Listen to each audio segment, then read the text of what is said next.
Hello, everyone. Enjoy the story. Chapter 8 Fog on the Barrow. Downs that night they heard no sound, but whether he was wandering in dreams or not, Frodo could not tell. Still, he heard a sweet singing in his mind, a song like a faint beam of light behind a grey veil of rain, which then glowed brighter until the veil turned to glass and silver, and at last it rolled back, and the green country opened before him in the quickening light of dawn. The vision mingled with footsteps, and Tom was whistling as gaily as a tree full of birds, and the sun was slanting down the hill and streaming through the open window. Outside all was green and shimmering with soft gold. After breakfast, for once again they ate alone, they were ready to say farewell, and their hearts were heavy with all the feelings that a morning like this could bring. Cold, clear and radiant beneath a pale blue autumn sky, a fresh breeze blew from the northwest. Their sturdy ponies were restless, pawing and shifting impatiently. Tom came out, waved his hat, and danced upon the threshold, bidding the hobbits mount. Then they set off at a brisk pace. They rode down a path that curved round the house and turned upward at the end of a shaded slope. As they dismounted to lead their ponies up the last steep rise, Frodo suddenly stopped. "Goldberry!" he cried, "my fair lady, clothed all in silver and green." "We never said farewell to her, and we have not seen her since evening." He looked so troubled that he turned back. But at that moment a clear voice called down. There she stood upon the hill, waving to them. Her hair streamed in the morning breeze and shone like sunlight. The dew-sparkling grass glimmered at her feet as she danced. They hurried up the last slope, panting, and bowed before her. She waved her hand and bade them look around. They turned and looked from the hilltop over the lands in the bright morning light. It was wide and clear now, not shadowed and misty as when they had stood on the knoll within the forest. They could see the dark green fringe of woods rising in the west. That way the land climbed to green, golden, and brown heights under the sun, lying beyond the hidden valley of the Withywindle. Southward, beyond the borders of the Withywindle, there was a glimmer in the distance, a pale glassy shimmer where the river wound in a great loop through the meadows and then passed away to lands beyond hobbit knowledge. Northward, below the shrinking downs, the land spread wide into gentle plains, swelling again into grey-green ridges until they faded into the far and shadowy distance. The Barrow-Downs rose eastward, their lines of grassy hills running out of sight into a guess of what lay beyond. Not a guess of green land and shining plain mingling with the sky, but of things that spoke of memory and old tales, beyond high mountains and far away. They drew a deep breath and felt that with a few more strides they could reach anywhere they wished. They seemed reluctant to go northward along the rough edge of the downs toward the road, where they must cross, and instead felt full of life, as if they could have leapt over the hills straight to the mountains. Like Tom himself, Goldberry spoke to them, her words clearing their eyes and thoughts. "Speed now, fair guests," she said, "and hold to your purpose. Northward, with the wind in your left eye and blessings on your feet. Make haste while sun still shines." Then she turned to Frodo. "Farewell, elf friend." It was a merry meeting, but Frodo found no words to answer. He bowed low, mounted again, and rode after his friends who were trotting down the slopes behind the hill. Tom's house and valley and the forest were soon lost to sight. The air grew grey and warmer between the green walls of the downs, and the smell of grassy earth rose about them. When they reached the bottom of a green hollow, they looked back and saw Goldberry, now small and shining like a flower under the sky. She still stood watching them, her arms stretched out. When she saw them look back, she waved once more, lifted her hand high, turned, and vanished behind the hill. Their path led along the floor of the hollow, winding between the green flanks of a steep hill into a wider and deeper valley. Then it climbed the side of further slopes, down long ridges and up again over smooth mounds into new valleys. No trees nor streams appeared. It was a land of grass and short turf, silent save for the whisper of wind along the edges of the downs and the lonely cries of strange birds overhead. By the time they had gone far, the sun was high and the air had grown hot. Each time they climbed a ridge, the breeze seemed fainter. Westward, far off, they glimpsed what looked like a haze of smoke above the forest as the rain steam rose from leaves and soil.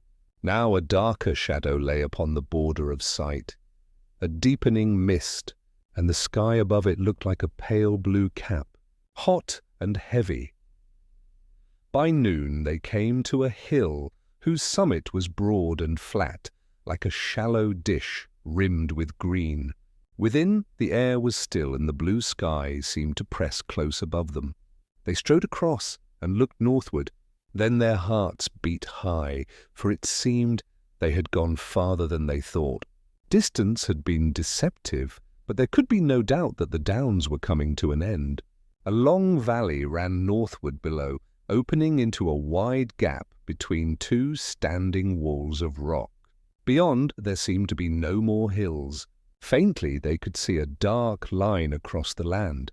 "That's a line of trees," said Merry, "and it must mark the road. The trees grow along it for many miles east of the bridge. Some say they were planted long ago." "Splendid," said Frodo.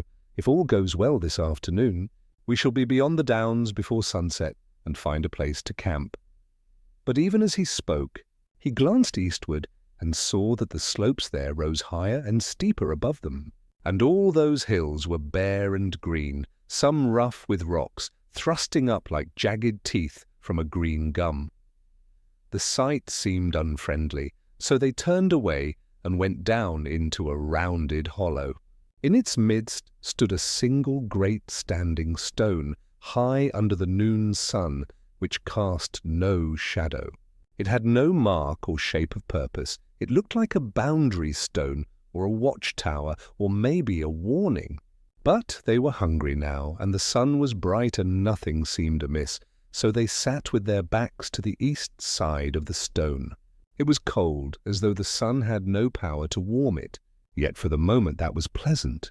Then they unpacked their food and drink, and ate their midday meal in the open air, a feast fit for any dreamer, for Tom had given them plenty. Their ponies, unburdened, wandered on the grass nearby. When they had eaten their fill, the warmth and the sweet smell of turf made them drowsy. They lay back, stretched their legs, and looked up at the blue above their noses. It seemed enough to explain all the morning's wonders. But suddenly they were roused, uneasy and chilled, from a sleep they had not meant to take. The standing stone was cold, and threw a long pale shadow toward the east, falling across them. The sun, wan and misty, was shining through a fog that filled the western rim of the hollow. North, south, and east were all enclosed by walls of mist, white and chill. The air was still, heavy and cold. Their ponies stood close together, heads drooping. Alarmed, the hobbits sprang up and ran to the western rim. They were on an island in a sea of fog. Even as they looked hopelessly toward the sinking sun, it sank into a white world, and a grey, shadowy darkness spread from the east behind them. The mists rolled up the sides of the hollow and over its rim until they formed a roof above their heads. They were shut in a silent chamber of mist, with the standing stone like a pillar in the midst. They felt as if a trap were closing around them, yet they did not utterly lose heart. They still remembered the hopeful glimpse of the road's dark line ahead, and knew the way it lay. At all costs they must get away from this hollow and its stone, which filled them with unease. With trembling fingers they packed their gear as quickly as they could. Leading their ponies in single file, they went down the northern slope into the long valley and into the rolling fog. The further they went, the colder and wetter it became. Their hair hung limp and dripped before their eyes. At the valley bottom they stopped to put on cloaks and hoods, which were soon drenched with clammy dew. Then they mounted again and moved on slowly, feeling the ground rise and fall beneath them. They steered by guesswork, hoping to cross the long valley northward and reach the road. They thought of nothing else, save the faint hope that perhaps beyond the downs there would be no more mist. Their pace was slow. To keep from straying apart, they went one behind another, Frodo leading, Sam behind him, then Pippin, then Merry. The valley seemed endless. Suddenly Frodo saw a sign of hope. Before them the darkness through the mist seemed to grow faintly lighter, and he guessed they were nearing the gap between the hills, the northern gate of the Barrow-Downs. If they could but pass through, they would be free. "Come on, follow me," he called back and pressed forward quickly. But his hope soon turned to bewilderment and fear. The dim light thickened and drew together, and suddenly he saw looming before him the tall shapes of two huge standing stones, like pillars of a headless gate. He was sure he had seen nothing of them that morning from the hilltop. He passed between them before he was well aware, and as he did, darkness seemed to fall about him. His pony started and shied, throwing him to the ground. When he looked back, he found himself alone. The others had not followed. "Sam," he called. "Pippin!" "Merry, come on!" "Why don't you come?" There was no answer. Fear flooded him, and he ran back through the gate, shouting wildly, "Sam!" "Sam, Merry, Pippin!" The ponies vanished into the mist. From some distance, or was it near, there came a cry. "Hoy! Frodo, hoy!" It came from the west to his left as he stood beneath the great stones, peering into the dimness. He dashed toward the voice and found himself climbing up a steep slope. When he ran forward, he called out again and continued calling, more wildly than before. But for a long while there was no answer. Then faintly, far above him, a voice seemed to cry through the mist. "Frodo!" "Hoy!" And after that came another cry, like "Help! Help!" repeated several times, ending with one last desperate "Help!" cut short by a sudden shriek. He stumbled forward as fast as he could toward the sound of the cries, but the light had gone out, and darkness closed in so thickly around him that he could not tell which way he was facing. He felt as if he were forever climbing upward. Only the change in the feel of the ground beneath his feet told him that at last he had reached the top of some high ridge or hill. He was weary, sweating, and shivering with cold. All around him was black darkness. "Where are you?" he cried out in despair. There was no reply. He stood still, listening. Then suddenly he realized that the air was very cold, and above him the wind was blowing fiercely, a chill, biting wind. The weather was changing. Wisps of fog were drifting past him. His breath came out like smoke, and the darkness seemed less solid. He looked up, and to his surprise saw faint stars glimmering above through drifting cloud and mist. The wind was beginning to blow toward him over the downs. Then suddenly he thought he heard a muffled cry, and he moved toward it. Even as he did so, the mist swirled up and rolled back around him, and the stars peeped out. One glance showed him that he was facing south and stood upon the rounded top of a hill which he had climbed from the north side. To the east the wind moaned coldly. On his right a shadow began to take shape out of the murk from the west, a dark, looming form. "A great barrow stood there. Where are you?" he cried again, angry and afraid. "Here!" said a deep, cold voice that seemed to come out of the ground. "I am waiting for you." "No," said Frodo. But he did not run away. He knelt down and then fell upon the ground. Nothing happened, and there was no sound. Trembling, he peered around, and just in time to see a tall shape like a shadow against the stars. It stooped over him. He thought it had two eyes, cold though faintly shining from far away. Then a grip, stronger and colder than iron, seized him. The chill touched him to the bone, and he remembered no more.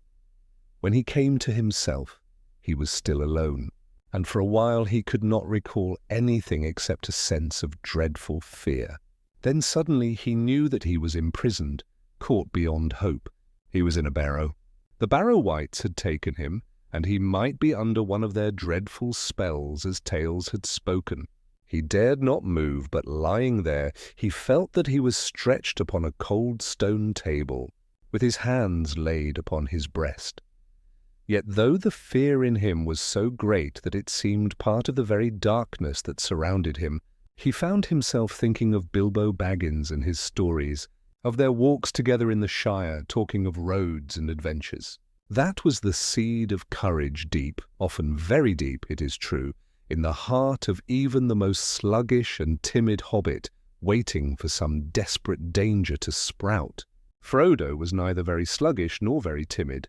Indeed, though he did not know it, Bilbo and Gandalf had always thought him the best hobbit in the Shire.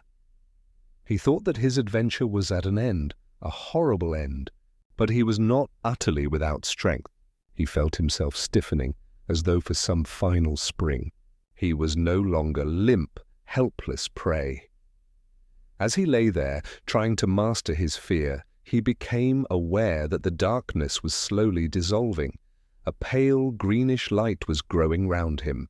At first it did not show him where he was, for the light seemed to come from himself and from the stone beneath him, and it did not reach the roof or the walls. He turned and saw that in the cold glow beside him lay Sam, Pippin, and Merry. They were lying on their backs, and their faces looked deathly pale. They were clad in white. Beside them lay many treasures, possibly gold, though in that light it looked cold and lifeless. Over their heads were circlets. Chains of gold lay about their necks, and their fingers were laden with rings. Swords lay beside them, and shields beneath their feet. Across the knees of all three lay a long, naked sword. Suddenly a song began to murmur, cold, deep, and slow. The voice seemed to come from far away, and it was terribly mournful. At times it rose thin and piercing into the air. At others it sank like a moan out of the earth. Through the unending monotone of woe and horror, words could now and again be distinguished, harsh, cruel, cold, heartless, and grim. Night was railing against the coming of the day which would destroy it, and cold cursed the warmth for which it hungered. Frodo shivered to the bone. After a while the words became clear, and to his horror he realized that they were forming a spell. Cold be hand and heart and bone, and cold be sleep under stone, nevermore to wake on stony bed till the sun fails and the moon is dead.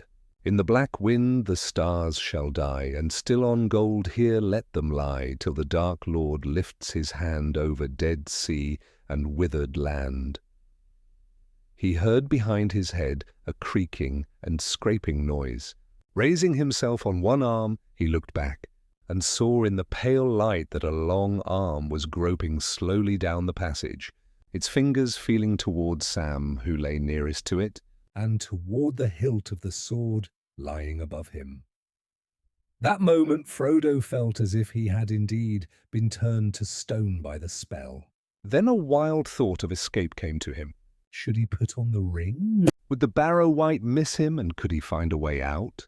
He thought of being free again out in the sunshine, and he grieved for Merry, Sam, and Pippin. But he himself, alive and safe, Gaffer would say there was no choice, but the courage that had been flickering in him now blazed up. He could not leave his friends so easily. He sprang to his feet, groped in his pocket, hesitated, and while he did so, the arm crept nearer.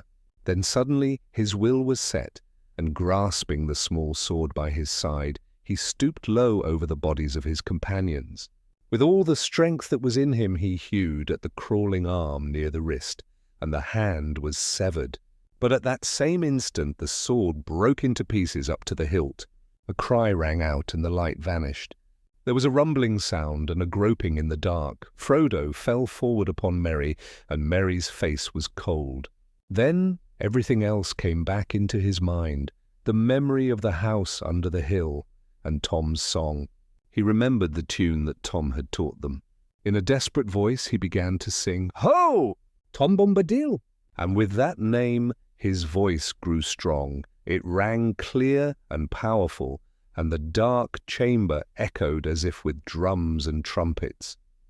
Ho! Ho! Tom Bombadil, Tom Bombadilo.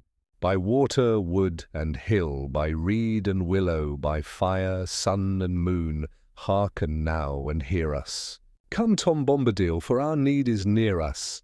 Suddenly there was a pause, and Frodo could hear his own heart pounding. After a long moment he heard plainly, though far off, as if down through the earth or through thick walls, the answering song, "Old Tom Bombadil is a merry fellow. Bright blue his jacket is, and his boots are yellow." None has ever caught him yet, for Tom, he is the master. His songs are stronger songs, And his feet are faster. There was a loud rumbling, as of stones rolling and falling, and suddenly a shaft of light fell down. Real light, the light of day. A low, door-like opening appeared at the end of the chamber beneath Frodo's feet, and there was Tom's head, hat, feather, and all, framed in the sunlight behind him. The light poured in upon the floor and fell upon the faces of the three hobbits beside Frodo. They lay still, but the shadow had left them. They now looked as if they were only in a deep and peaceful sleep. Tom stooped down, took off his hat, and entered the dark chamber, singing loudly, "Get out, you old wights! Vanish into the sunlight! Shrivel like the cold mist, like the wailing wind. Go into the barren lands far beyond the mountain. Never come here again! Leave your barrows alone. Forget and let all forget you!" Grow darker than the darkness of the spirit world, where the doors are forever closed until the world is renewed. With these words there came a loud cry, and part of the chamber fell in. Then a shrill, piercing wail echoed and faded away into an immeasurable distance, and afterward all was silent once more. "Now come, Master Frodo," said Tom. "Step out onto the clean grass. You must help me carry the others." Together they bore Merry, Pippin, and Sam out. As Frodo left the barrow for the last time, he saw the severed hand still twitching and writhing like a wounded spider upon the newly fallen mound of earth. Tom turned back inside, and then there came a sound of many dull thuds. When he came out again, he bore in his arms a great heap of treasure, things of gold, silver, copper, and bronze, many gems and chains with glittering jewels. He climbed up onto the green barrow and laid them all out on the top in the sunlight. He stood there, hat in one hand and his hair blowing in the wind, looking down at the three hobbits who lay upon the grass on the west side of the mound. Raising his right hand, he spoke clearly in a commanding voice. "Wake now, my merry lads! Wake and hear me calling. Warmth shall hear and come hither. Cold stone shall fall and shatter. Dark doors shall be broken. Dead hand shall lose its grip. Night shall pass away, and the gate be open wide." To Frodo's great joy the hobbits stirred, stretched their arms, rubbed their eyes, and suddenly sat up. They stared in amazement, first at Frodo, then at Tom, standing tall and bright atop the mound, then at one another wrapped in white rags, adorned with dull gold and cheap trinkets that clinked together. "What on earth's happening?" Merry began, as a golden ring slipped down over one of his eyes. Then he stopped, and a shadow crossed his face. He shut his eyes. "Of course I remember now," he said. "The men of Carn Dûm came upon us in the night, and we were struck down." "Ah, a spear through my heart!" He clutched his chest. "No, no!" he cried, opening his eyes wide. "What am I saying?" "I was dreaming." "Where were you, Frodo?" "I think I got lost," said Frodo, "but I don't want to talk about it. Let's think what we must do next." "Let's get on." "Not dressed like this, sir," said Sam. "Where's my clothes?" He flung away the rings, belts, and chains, and looked around despairingly, as if expecting to see his breeches, jacket, and hobbit clothes lying neatly beside him. You won't find your clothes again, said Tom, bending down from atop the mound and laughing as he danced in the sunlight. Anyone who saw him would have thought nothing dangerous or dreadful had just happened, and indeed all fear faded from their hearts as they looked at him and saw the joy shining in his eyes. "What do you mean?" said Pippin, half startled and half dismayed. "Why not?" But Tom shook his head and said, "You've come back to yourselves out of deep water. Clothes are but little things when you've escaped drowning. Be glad, my merry friends. Let the warm sunlight heal heart and limb." Cast off those cold rags. Run naked on the grass while Tom goes a-hunting. He leapt down the hill, whistling and calling in all directions. Frodo watched him and saw him running southward across the green hollow between the mound they were on and the next, still whistling and shouting, "Hey!" Come now, where are you off to? Up, down, near or far, all's the same to me. Sharp ears, wise nose, swish tail, and bumpkin. My little white socks and old fatty lumpkin too. He sang as he ran, tossing his hat up and catching it again, until he disappeared behind the ridge. But the calls of "Hey now," "Oi now," drifted faintly back on the wind blowing southward. The air grew warm. The hobbits ran about on the grass for a while, as he had told them. Then they lay basking in the sunlight with a joy that seemed to come after long winter into friendly lands, or like convalescents waking from a long illness to find themselves miraculously healed and filled with new hope.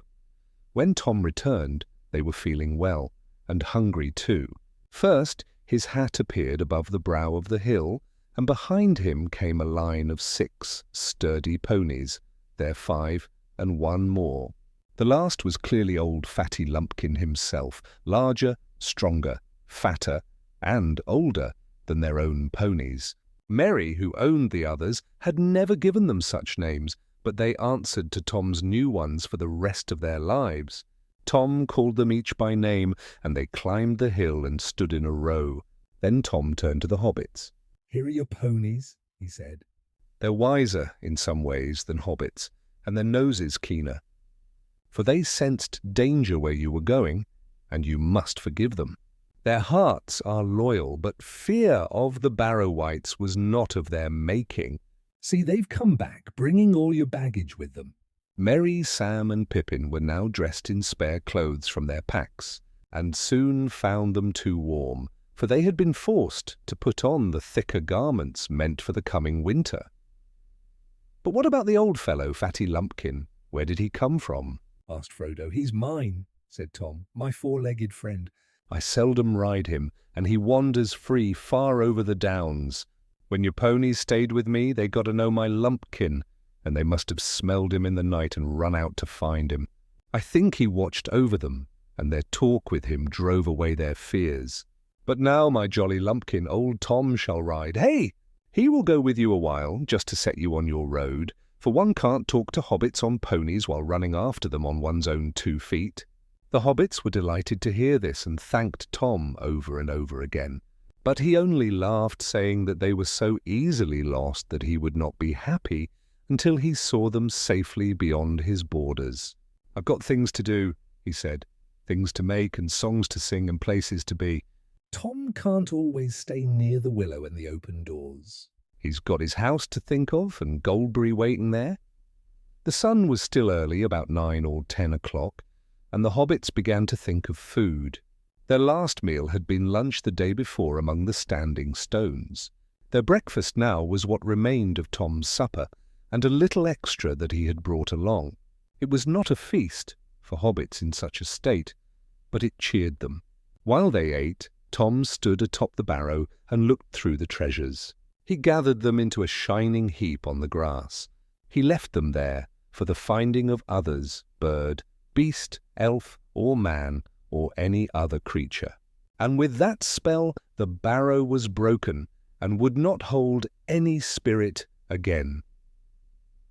From the hoard he chose for himself a brooch set with blue stones of many hues, like flax flowers or butterflies. He gazed at it for a long time, as though it stirred an old memory, then shook his head and said, "Here's a pretty toy for Tom and his lady fair." It surely was hers long ago. "Goldberry shall wear it again, and we'll remember her." For each hobbit he chose a dagger, long, thin, and keenly made, wrought of damot steel, with a faint wave of red and gold. They gleamed brightly as he drew them from black sheaths of some strange heavy metal, inlaid with glowing gems. Whether from the sheaths themselves or from the spell that had guarded the barrow, the blades seemed untarnished and shone like new under the sunlight. "These old daggers are about as long as swords for hobbits," he said. "Sharp blades like these are very handy if folk from the Shire should take a journey east, south, or far into dark and perilous lands." Then he told them that the blades had been forged long ago by the men of Westerness. They were enemies of the Dark Lord, but they had fallen under the power of the Witch King of Carn-Dum in the land of Angmar. "Few now remember them," muttered Tom, "yet still some of their kin wander here and there, the sons of forgotten kings walking in loneliness, guarded from wandering evil things." The hobbits did not understand his words, but as he spoke, they saw before their eyes a vision of vast years far behind them, like a shadowed land beneath the passing of great figures of men, tall and grim, with bright swords, and one with a star upon his brow. Then the vision faded, and they came back to the sunlight of the world. It was time to start again. They were ready, having packed their gear and loaded it upon the ponies. They buckled their new weapons about their waists beneath their jackets, feeling awkward and wondering if they would ever have any use for them. None of them had ever fought in all the adventures they had known. At last they set out. They led the ponies down the hill, and then mounted and rode off at a brisk pace down into the valley. Looking back, they saw the top of the old barrow on. The hill and the sun gleamed upon the gold that Tom had laid there, lighting it up like a golden flame. Then they turned and passed over the Barrow-Downs, and it was soon hidden from view. Though Frodo looked about him in every direction, he could see no sign of the great standing stones that had marked the gateway, and before long they had left the downs behind and were riding swiftly over a long stretch of open land. It was a cheerful journey with Tom Bombadil trotting beside them, or ahead of them, on Fatty Lumpkin, who could move much faster than his girth promised. Tom sang most of the time, though the hobbits could not understand half of what he said. It seemed that he was singing in some strange language older than the Shire tongue, filled with words of wonder and delight. They rode straight ahead, but found that the road was farther off than they had guessed. Even without the fog, their middays, sleep would have prevented them from reaching it before nightfall. The dim line they saw at last was not a row of trees, but a line of bushes growing on the edge of a deep dike, with a steep bank on the far side. Tom said that it had once been the boundary of a kingdom long ago. He seemed to recall something sad about it and said little more. They climbed down, crossed the dike through a gap in the bank, and turned northward, for it seemed they had gone too far to the west. The land was now open and fairly high, and they rode along swiftly, but the sun sank low before they saw ahead. Of them a line of tall trees, and they knew that they had come back to the road after their unexpected adventures. They galloped their ponies the last mile or so, and halted under the shadow of the trees. They were on the top of a sloping bank, and the road, now dim in the twilight, ran down beneath them. Here it bent nearly from southwest to northeast, and on their right it dipped quickly into a wide hollow. It looked much worn and weather-beaten, with many pools and puddles left by recent heavy rain. They rode down and looked about them. There was nothing to see. "Well, here we are again at last," said Frodo. "I suppose we haven't gone more." than 2 days' journey by taking that shortcut through the forest. But perhaps this delay will prove useful. Maybe it has put them off our track." The others looked at him. The fear of the Black Riders suddenly returned to them. Since entering the forest they had hardly thought of them. But now, with the road beneath their feet, they remembered again the peril that followed them, and it seemed to them that it might be waiting for them upon the very road itself. They looked back uneasily toward the west, but the road was empty. "Do you think," asked Pippin hurriedly, "do you think we shall be pursued tonight?" "No, I hope not tonight," answered Tom Bombadil, "nor perhaps tomorrow either. But do not trust my guesses, for I cannot be sure. Beyond the eastern bounds my knowledge fails. Tom is not master of the riders from the Black Land far beyond his country." At that all the hobbits wished he were coming with them. They felt that he would know how to deal with the Black Riders if any should appear. Soon they would be going into lands wholly strange to them, and behind them lay only the most distant and shadowy legends of the Shire. As evening fell again, they thought longingly of home. A deep loneliness and sense of loss came over them. They stood silently, unwilling to begin, until Tom gave them his last counsel and bade them ride on till dark without halting. "Tom will give you good advice till this day is over. After that your own luck must go with you and guide you. Ride for 4 miles along the road, and you will come to a village, Bree under Bree Hill, with doors looking westward. There you will find an old inn called the Prancing Pony. Barlaam Butterbur is a worthy keeper. You may stay the night there, and after that the morning will speed you on your way. Be bold, but wary. Keep up your hearts and ride to meet your fortune. They begged him to come to the inn and have a drink with them once more, but he laughed and refused, saying, "Tom's country ends here. He cannot pass the borders. Tom has his house to mind, and Goldberry is waiting." Then he turned, tossed up his hat, leapt onto Fatty Lumpkin, and rode off, singing into the gathering darkness. The hobbits climbed up and watched him until he vanished from sight. "I'm sorry to part with Master Bombadil," said Sam.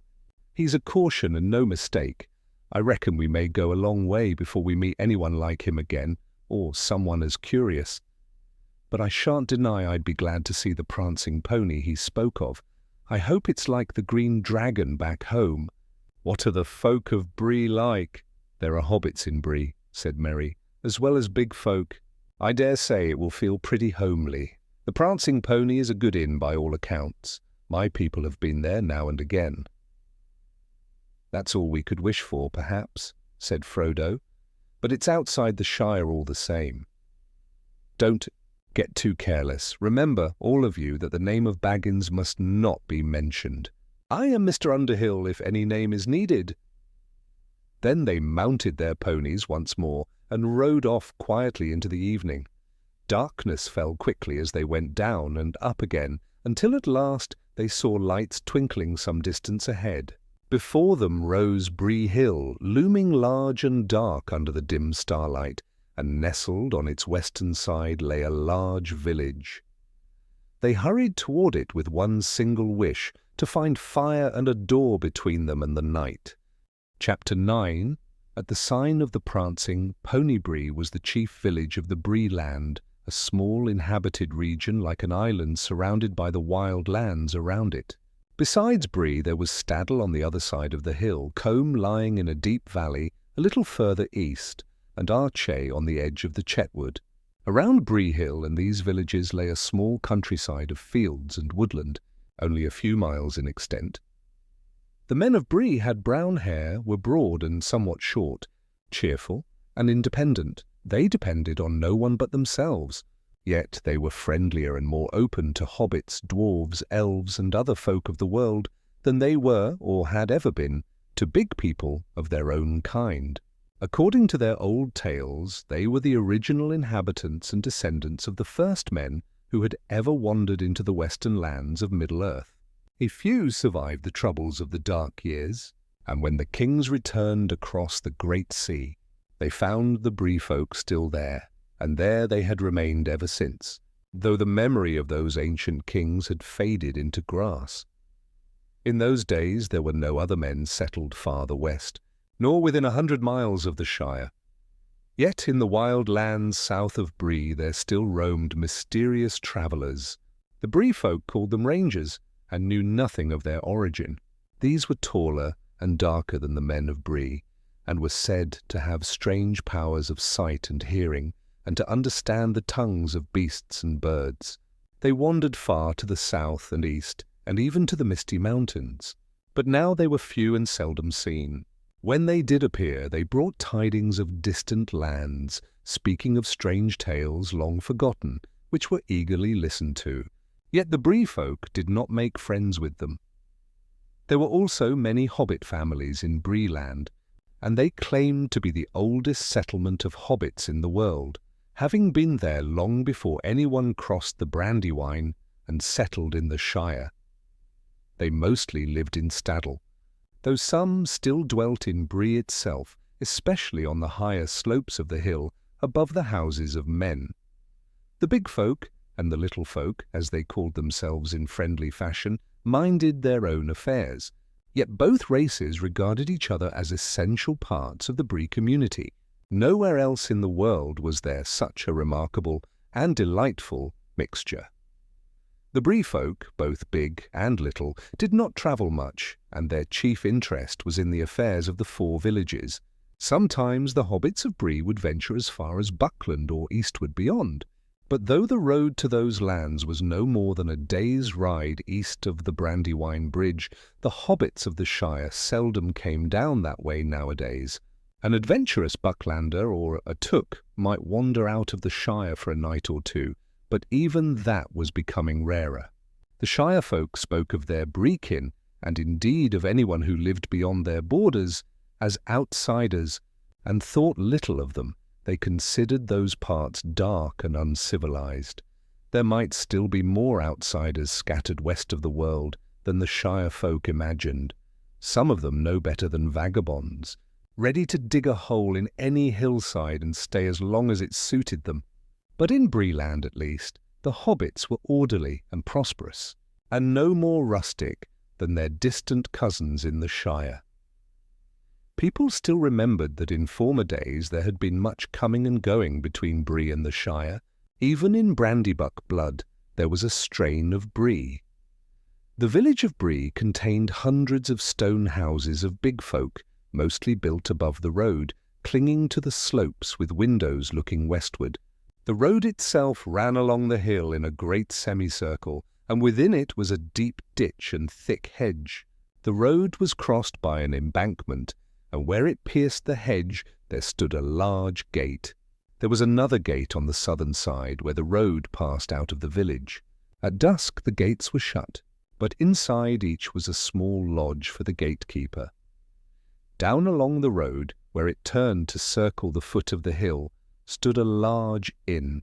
It had been built long ago when travel on the roads had been much busier. For Bree lay at an ancient crossroads. Another old road once ran across the east road just beyond it. It made the causeway that still runs west of the village, and in those days men and other folk had often passed that way. Strange as news from Bree was an old saying east of the mountains from those times, for news from north, south, and east would all meet at the inn, when Shire hobbits used to come more often to hear it. But the northern lands had long been deserted, and the north road was now little used. Grass grew upon it, and the Bree folk called it the Greenway. Still, the Bree Inn remained, and its keeper was an important person. His house was the meeting place for idle, talkative, and inquisitive folk among both big and little people of the 4 villages, and it was also a resting place for rangers and other travellers, chiefly dwarves, who still journeyed along the east road to and from the mountains.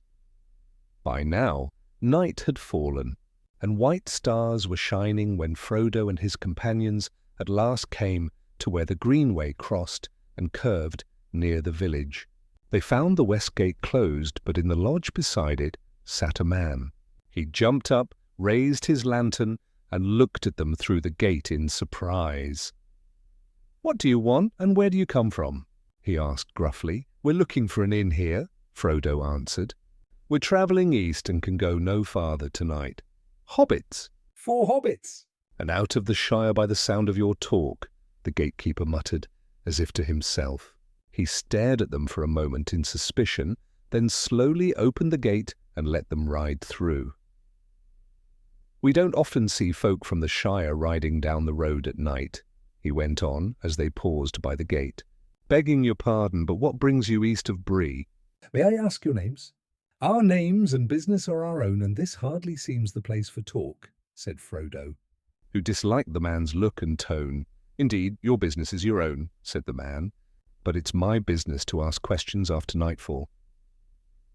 "We are hobbits from Buckland, fond of travel, and we wish to stay at the inn here," said Merry. "I am Mr. Brandybuck. Will that do for you? Folk of Bree are said to be polite to travellers, or so I have heard." All right," said the man. "No offence meant, but you'll find more than old Harry at the gate asking questions tonight. "There's queer folk about." If you go to the pony, you'll likely be the only guests." He bade them good night, and they said no more, but Frodo could see by the lantern light that the man still watched them curiously. He was glad to hear the gate clang shut behind them as they rode on. He wondered why the man had been so suspicious, and whether anyone else had been asking about a party of hobbits. Could it have been Gandalf? Perhaps he had come while they lingered in the forest or on the downs. Yet something in the gatekeeper's tone and glance made Frodo uneasy. The man stood looking after the hobbits for a while, then turned back to his house. But no sooner had he gone inside than a dark figure climbed swiftly over the gate and melted into the shadows of the village road. The hobbits rode up a gentle slope, past a few scattered houses, and came to the inn. The buildings looked large and strange to them. Sam stared up at the 3-story inn with its many windows and felt his heart sink. He had imagined meeting giants taller than trees and perhaps other dreadful beings somewhere on the journey.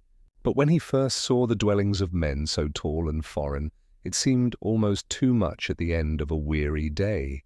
He fancied there were black horses ready saddled in the shadows of the yard, and that black riders were peering out from the windows. "Surely we aren't going to stay here overnight, are we, sir?" he cried. "If there are hobbits in this hollow, why don't we find some place among them to lodge? That would feel more like home." "What's wrong with the inn?" said Frodo. "Tom Bombadil advised us to stay here. I think we'll find quite enough of home comfort inside." Even from the outside, the inn looked like a pleasant enough place to friendly eyes.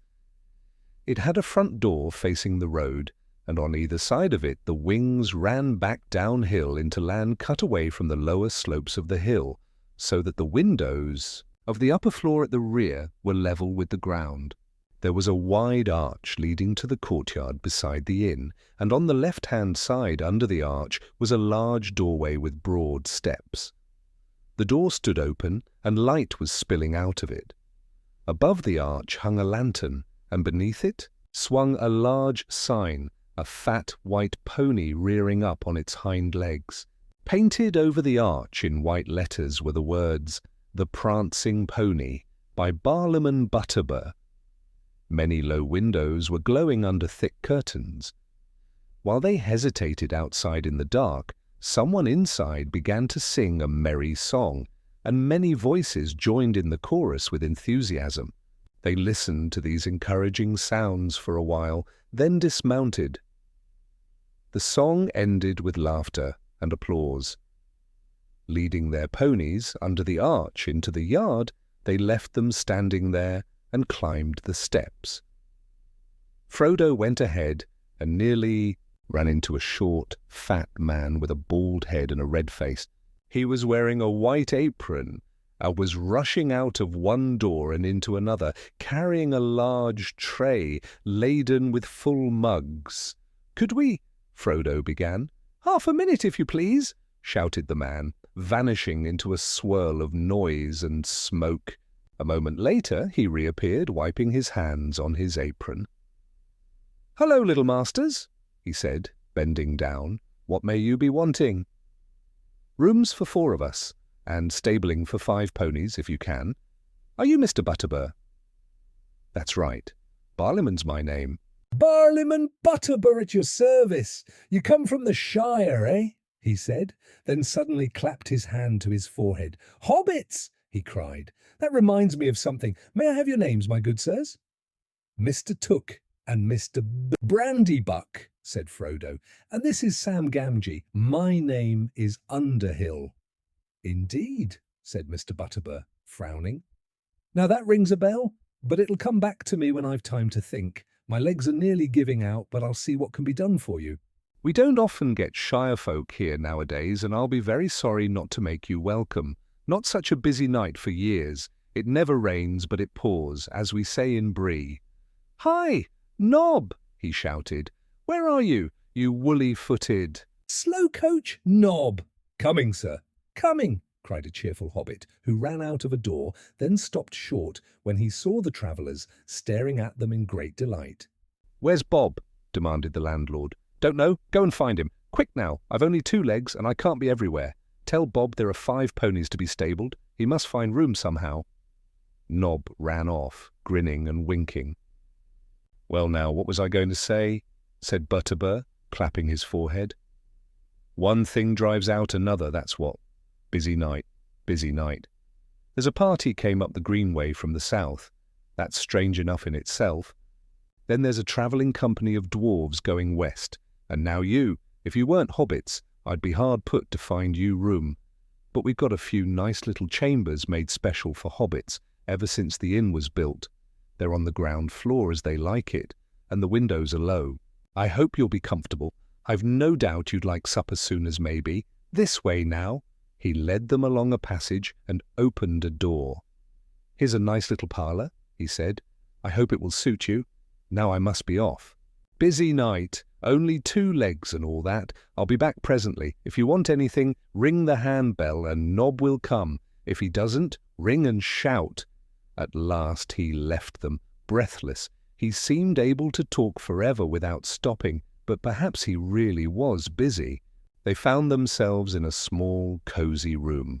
A bright fire was burning on the hearth, with small, comfortable chairs before it.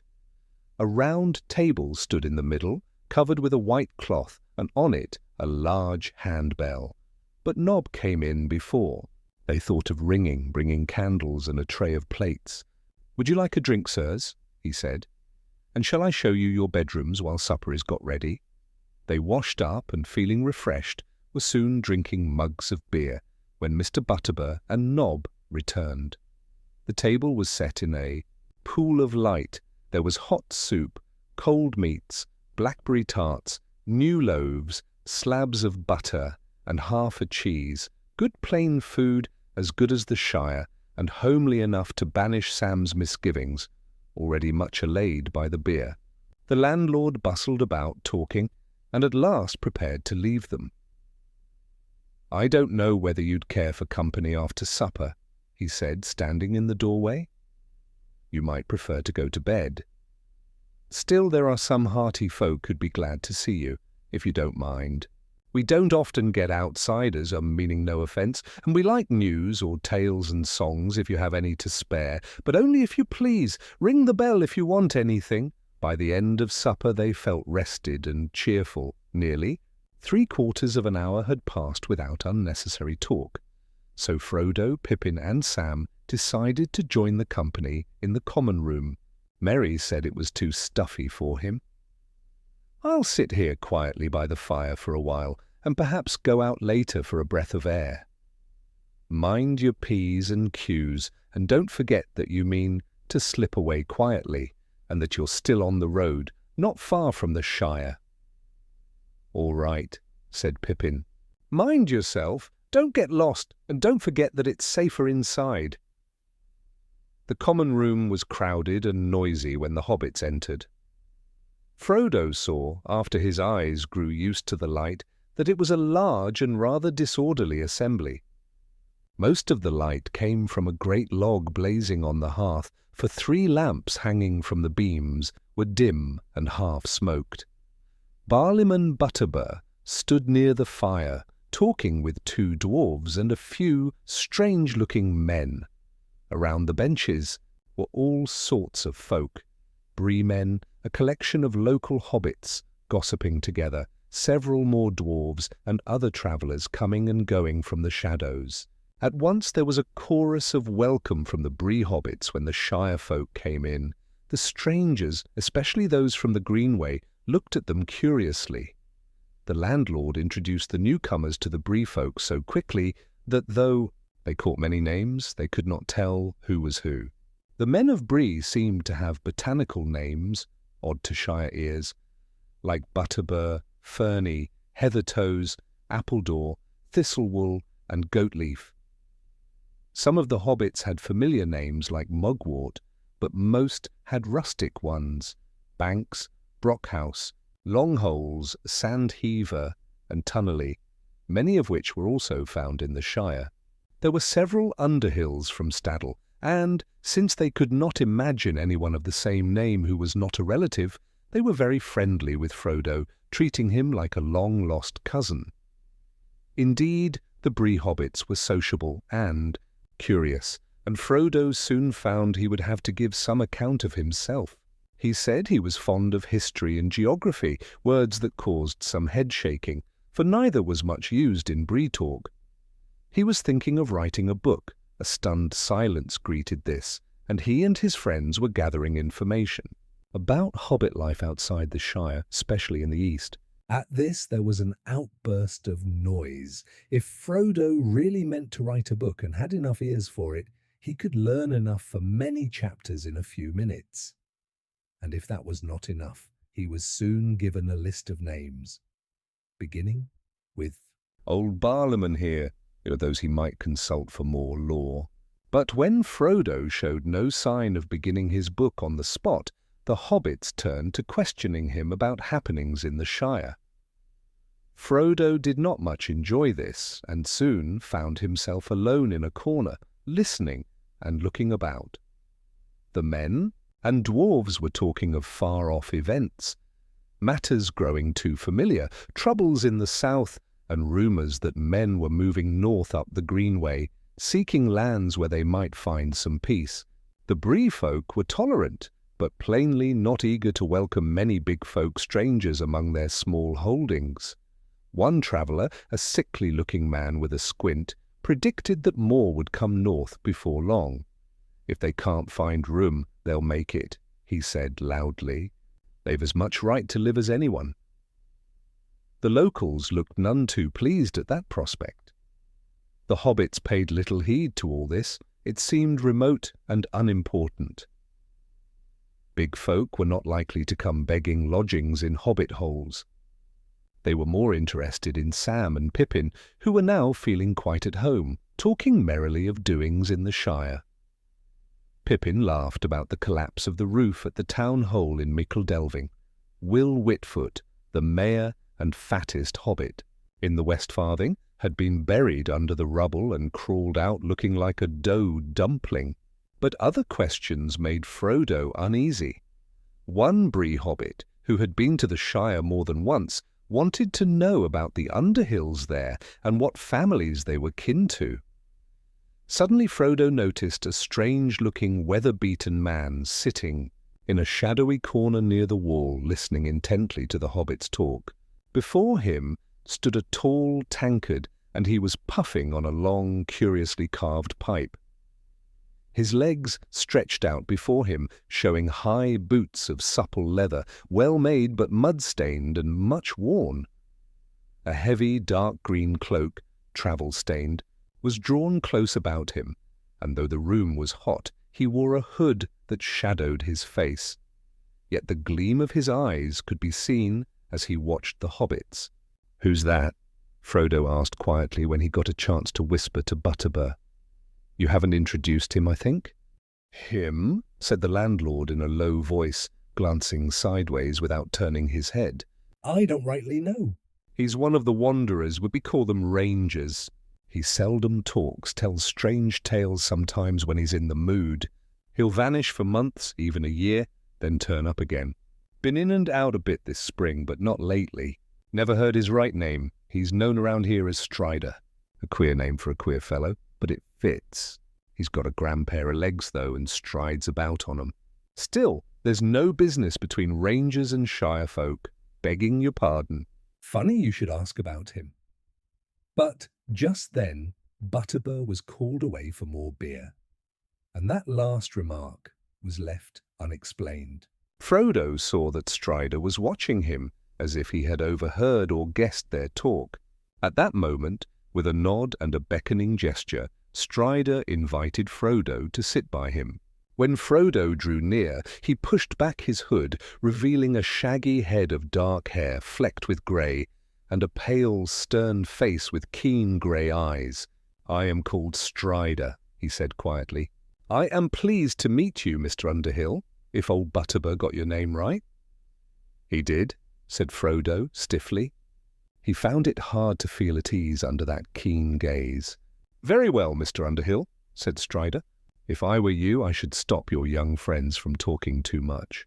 Beer, firelight, and company are pleasant enough, but, well, this isn't the Shire. There are strange folk about." "Even so, you might think I'd best not speak," he added with a grim smile, glancing at Frodo. "And there are more strange folk coming through Bree these days." He looked searchingly at Frodo's face. Frodo returned his stare, but said nothing, and Strider made no further sign. It seemed that his attention had suddenly fixed itself upon Pippin.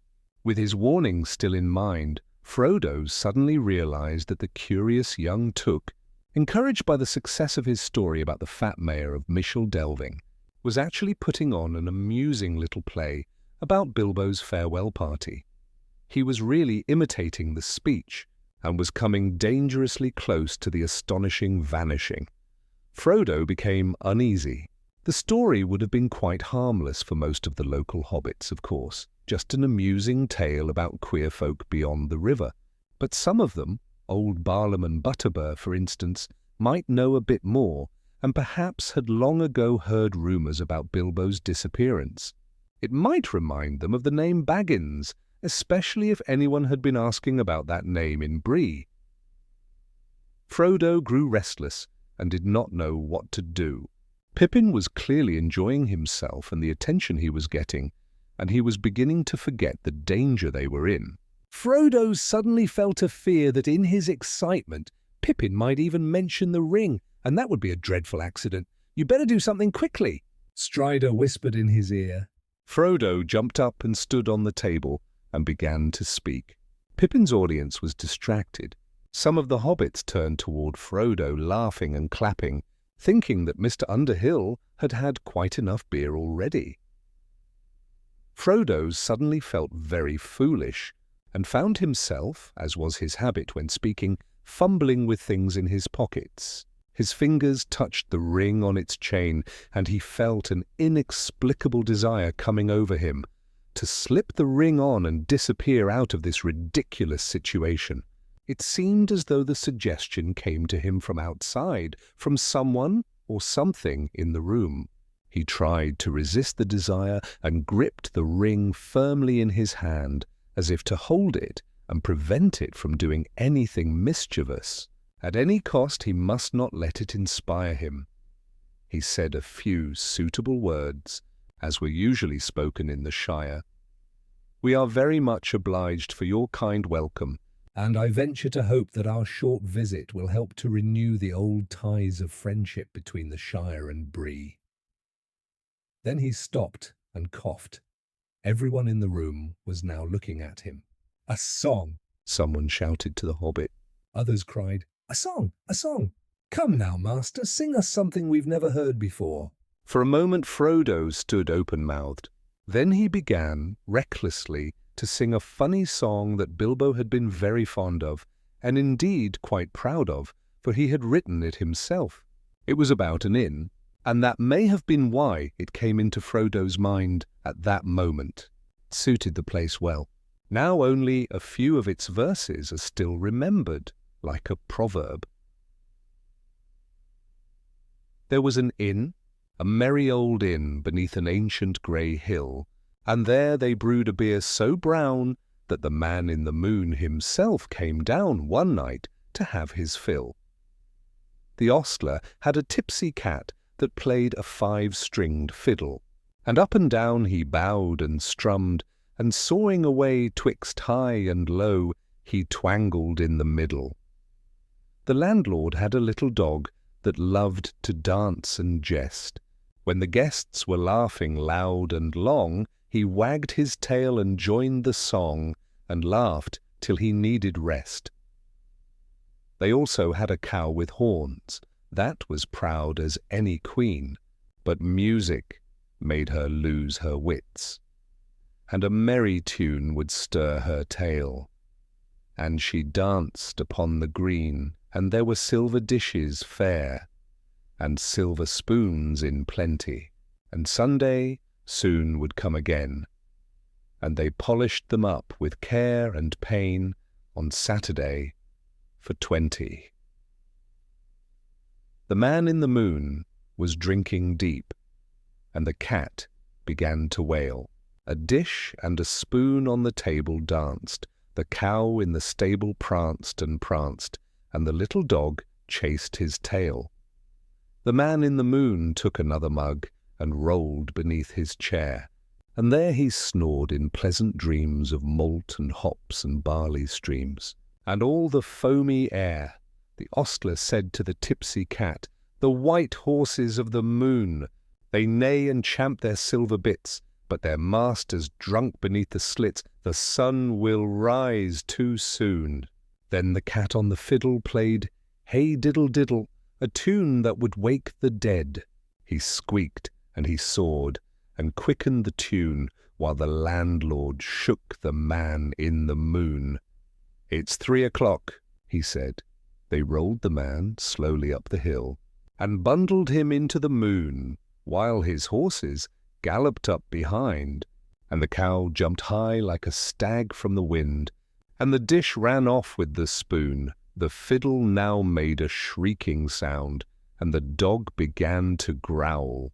The cow and horses lifted their heads, and guests leapt up from their beds and danced upon the floor with howls. The fiddle strings snapped. Ping pong! The cow jumped over the moon, and the little dog laughed to see such fun, and the Saturday dish went off at a run with the silver Sunday spoon. Behind the hill, the moon was bright as the sun climbed over her head. She could scarce believe her fiery eyes, for though 'twas day, in sweet surprise, all folk were still abed. A great round of applause burst forth. Frodo had a good voice, and the song had delighted them all. "Where's old Barley?" they shouted. "He ought to hear this. Bob should teach the cat to play the fiddle, and we'll all have a dance."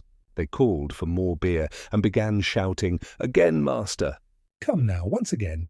They made Frodo another drink, and he started the song again. This time many others joined in, for the tune was familiar, and they quickly picked up the words. Frodo himself began to feel quite pleased. He capered upon the table, and as he came to the second time of singing, the cow jumped over the moon. He leapt in the air. He jumped too energetically, for he came down with a crash into a tray of mugs and rolled off the table with a clatter, crash, and bang. The audience roared with laughter and applause, but then stopped suddenly, for the singer had vanished. He simply disappeared, as if he had sunk through the floor without leaving a hole. The local hobbits stared in amazement and then sprang up shouting for Barleyman.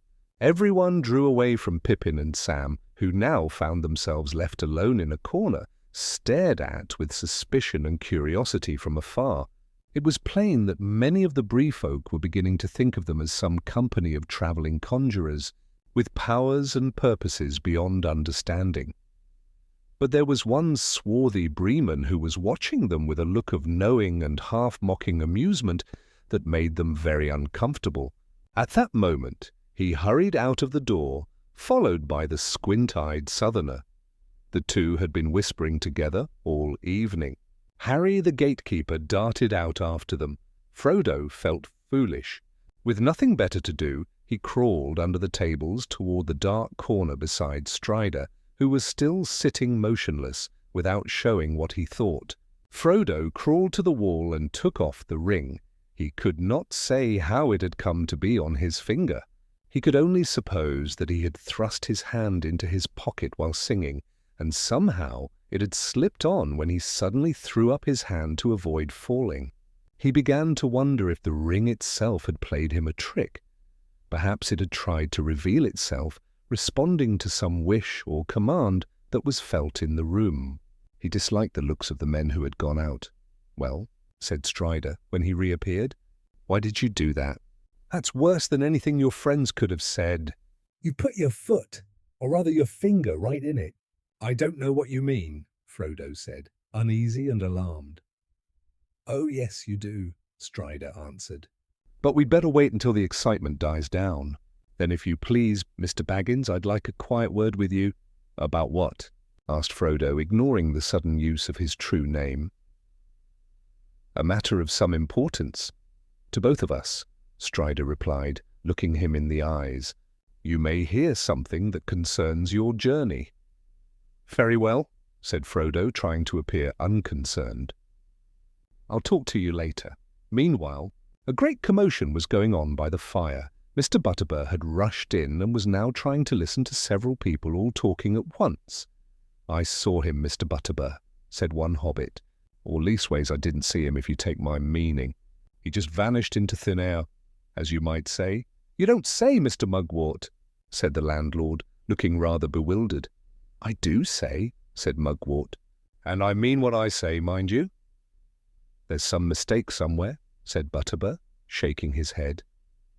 "Mr. Underhill can't just vanish into thin or thick air inside a room like this." It's too much, right? Well then, where is he? Shouted several voices. How should I know? Said Butterbur. "He'll be welcome back when he pays his bill tomorrow morning." Meanwhile, here's Mr. Took. He hasn't vanished. Well, I saw what I saw and I saw what I didn't, said Mugwort stubbornly. And I say there's some mistake, Butterbur retorted, picking up the tray and gathering the broken crockery. "Of course there's a mistake," Frodo said. I haven't vanished. Here I am. "I've been talking to Strider in the corner." He came forward into the firelight, but most of the people drew back, even more uneasy than before. They were not satisfied with his explanation that he had crawled under the tables after falling off. Most of the hobbits and men soon went out grumbling, and the evening's merriment was over. A few still looked darkly at Frodo and began whispering together. The dwarves and a couple of strange men stayed behind to bid the landlord good night, but they said nothing to Frodo or his friends. Soon only Strider remained, sitting still in the corner. Mr. Butterbur seemed not much put out. He thought it likely that his inn would be crowded many a night later when this mysterious event was being discussed all over the place. "Well now, what have you been doing, Mr. Underhill?" he said. "Frightening my guests and smashing my crockery with your tricks." "I am very sorry to have caused any trouble," said Frodo. "It was quite unintentional, I assure you. A most unfortunate accident. All right, Mr. Underhill. But if you're going to do any more falling or conjuring or whatever it is, you'd best warn folk beforehand. And me too. Round here, we're not too keen on any kind of funny business, if you take my meaning. And we don't want it done suddenly neither. I shan't do anything of the sort again, Mr. Butterbur. I promise you. And now I think I'll go to bed." We must be up early. "You know that we shall want our ponies ready by 8 o'clock. Right you are. But before you go, I'd like a word with you in private, Mr. Underhill. There's something that's just come back to my mind. Something I ought to tell you." I hope you won't take it amiss. "I'll come along to your room when I can, if that's convenient." "Very well," said Frodo. But his heart sank.